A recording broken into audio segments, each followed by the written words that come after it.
अस्सलाम वालेकुम नाजरीन, मैं हूं अहमद मंसूर। अमेरिका ने ईरान की जौहरी तनसीबात को B-2 बमबार तैयारों के जरिए निशाना बनाया। उसके 30 घंटे बाद एक बहुत बड़ा फैसला, जिसकी तवक्को तो थी, लेकिन इस हवाले से ये अमकानात मौजूद थे कि शायद ईरान इस हद तक ना जाए, लेकिन ईरान ने सोचो विचार के लिए 30 घंटे लिए, मगजमारी की, तमाम सूरत हाल का अहाता किया कि इसके नताइज क्या होंगे,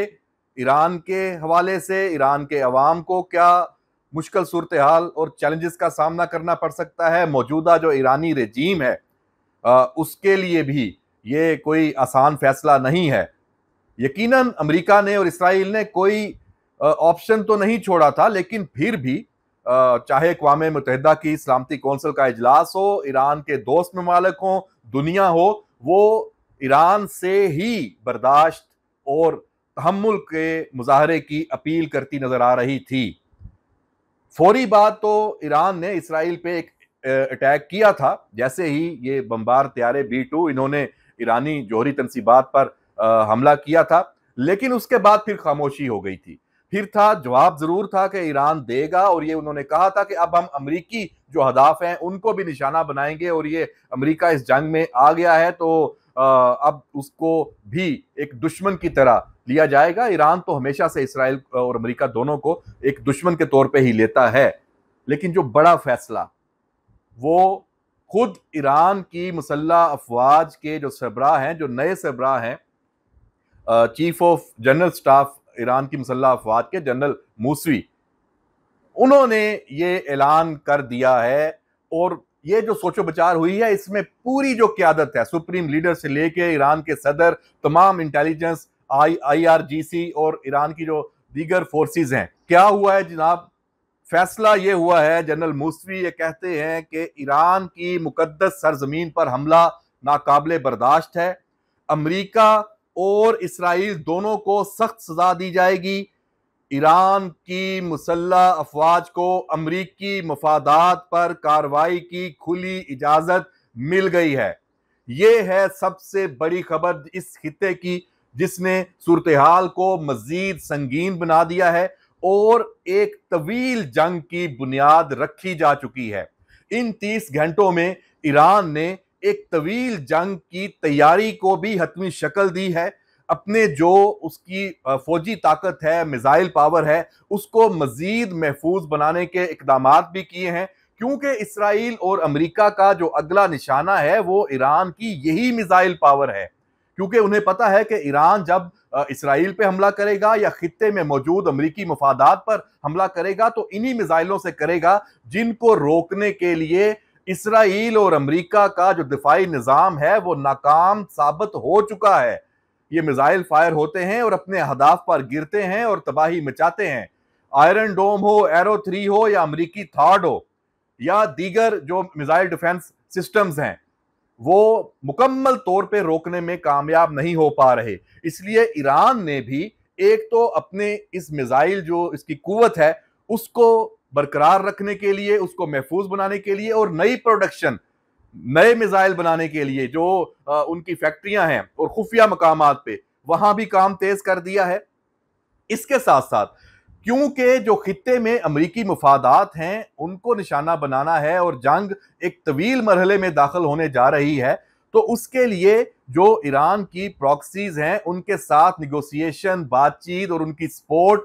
वो उसको भी लाइन अप कर लिया गया है। और इसमें जो रूस ने ईरान का साथ देने का जो फैसला किया है, जो ईरान के वजीर खारजा हैं, सदर पुतिन से मिले हैं, वहां उसके बाद ही ये फैसला सामने आना कि अमरीकी मफादात को निशाना बनाया जाएगा और आबनाए हरमस को बंद करने की बात, और मुआशी सरगर्मियां जो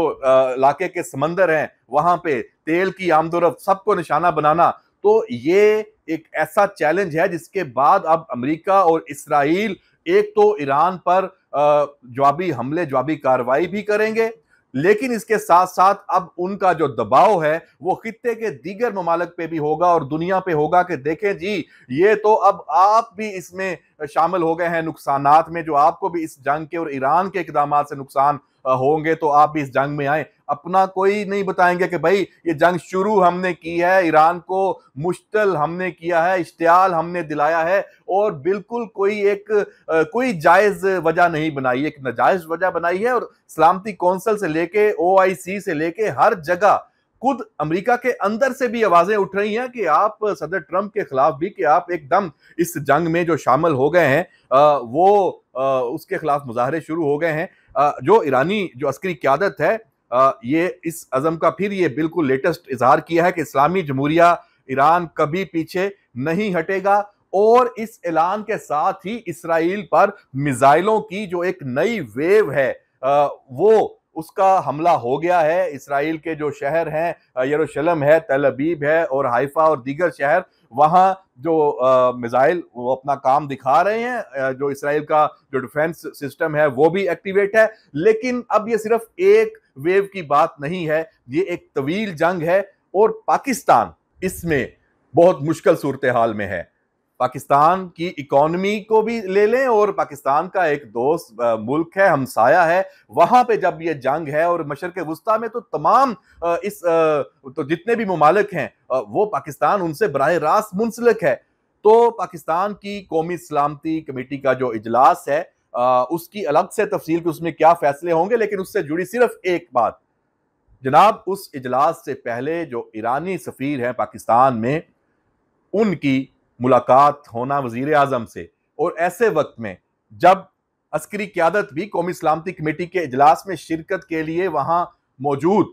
तो ये एक अरेंजमेंट है, ये मुलाकात, ये पैगाम, और ये ईरानी क्यादत का जो पहला फैसला जो मैंने पहले बताया, ये उसी से आगाही के लिए है, और उसके बाद जो सूरत हाल पैदा होनी है उस पर गौर व फिक्र के लिए है। ये बहुत अहम डेवलपमेंट है पाकिस्तान के हवाले से भी, खित्ते के हवाले से तो है ही है। और इस इजलास में जो overall field marshal Asim Munir का दौरा है अमेरिका का और तुर्की का, और इसमें जो पेशरफ्त है, जो चीज़ें हैं वो यहाँ पे होंगी फैसला कुन, और इस पे जो स्टैंप लगेगी जो पाकिस्तान के फैसले हैं आइंदा के आने वाले जो दौर के। तो जनाब ये सूरत हाल है। मैं यहाँ पे आखिर में ये फिर आगाह कर दूं, ये बता दूं कि अब ये जंग तवील होने जा रही है नहीं, ये तवील जंग का आगाज हो चुका है, और ईरान ने जो ये फैसला किया है कि वो अब अमरीकी मफादात को निशाना बनाएगा, तो अब ये खबरें आना शुरू हो जाएंगी। तो फिर वो कोई एक मर्तबा नहीं बनाएगा, कहीं आपको इराक में अमरीकी अड्डों पे हमले की इतला आएगी, कहीं आपको रेड सी में यमन के जो हौसी हैं वो किसी जहाज को टारगेट करते नजर आएंगे, कहीं आपको शाम में और उर्दन में जो अमरीकी मफादात हैं और जो इसराइल के मफादात हैं और इस ईरान के जो दुश्मन हैं जहां से ईरान पे अटैक हो रहे हैं, वहां पे आपको कार्रवाइयां नजर आएंगी। ईरान पे भी हमले होंगे। ईरान की जो क्यादत है वो पहले से बढ़कर खतरात में आ गई है। क्योंकि इसराइल ने तो पहले ही जो हल्ले में ईरान की क्यादत को निशाना बनाया था, तो ये चीज भी मद्देनजर है ईरान की क्यादत के सियासी और जो फौजी। तो उन्होंने अपनी लाइनअप भी कर ली है कि दूसरे तीसरे चौथे दर्जे की क्यादत है, और जनाब ये फैसला भी कर लिया है कि अगर ईरान की हुकूमत या ईरान का जो ये ढांचा है इसको कोई नुकसान पहुंचता है, जिसका इस वक्त तक कोई फिलहाल बड़ा इम्कान मौजूद नहीं है, लेकिन इसको रखा जरूर जा रहा है इस अपनी तैयारी में और अपनी प्लानिंग में इस इम्कान को। उसके लिए फिर जो एक तवील